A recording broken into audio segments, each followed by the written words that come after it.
নিশ্চয়ই তোমরা পার্ট 1 এর ভিডিওটা দেখে নিয়েছো। না যদি দেখে থাকো তাহলে চলে যাও, আমি লিংক দিয়ে দিয়েছি পার্ট 1 এর ভিডিওটা। আমাকে তাতেও কমেন্ট করে জানাবে, না হলে ভিডিওটা প্রথম থেকে দেখবে। তো আমি ভিডিওটা ছোট করে করেছি পার্ট 1 এ, তো পার্ট 2 ভিডিওটা আমি একটু বড় করে করেছি, 10 মিনিটের ভিডিও করেছি, ঠিক আছে, যাতে তোমাদের বুঝতে অসুবিধা না হয়। আর আজকে তোমাদেরকে আমি অয়েল পেস্টেল কালার করেই দেখাবো, ঠিক আছে। পুরো ছবিটাতে অয়েল পেস্টেল কালার করে দেখাবো, পেন্সিল কালারটাও দেবো আর ওয়াটার কালারটাও দেবো, ঠিক আছে। তো ওয়াটার কালার পেন্সিল কালার বেশি দেবো না, ঠিক আছে। তো চলো বেশি কথা বলবো না, ভিডিও শুরু করা যাক। আর পুরোটা স্টেপ বাই স্টেপ তোমরা দেখতে থাকো।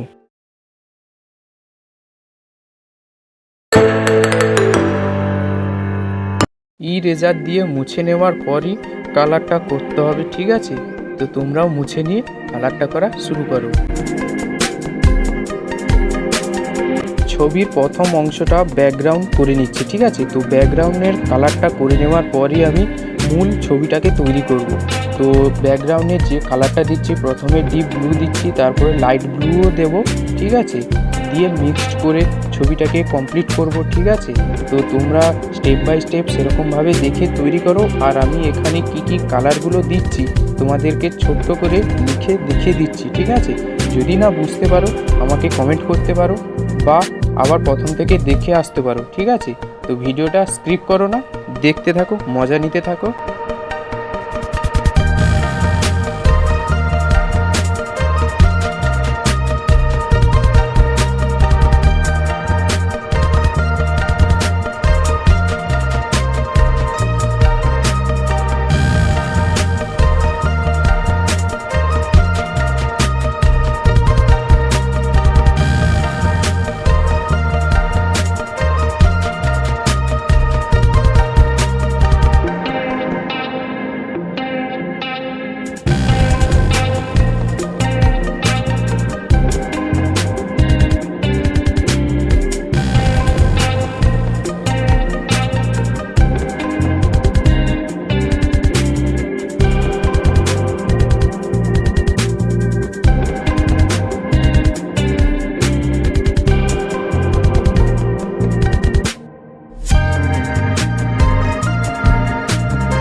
পেন্সিল কালারটা করব চশমাতে, আর আমি এখানে দেখিয়ে দিচ্ছি পেন্সিল কালারগুলো কোনগুলো নিয়ে করছি, ঠিক আছে।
পেন্সিল কালারের উপরে আমি ওয়াটার কালারটা দিচ্ছি, ঠিক আছে। তো ওয়াটার কালারটা কি মিক্সড করে করেছি, ইয়েলো নিয়েছি এবং অরেঞ্জ নিয়েছি, ঠিক আছে। দুটো মিক্সড করে কালারটা নিয়ে আমি চশমাতে দিয়ে দিই।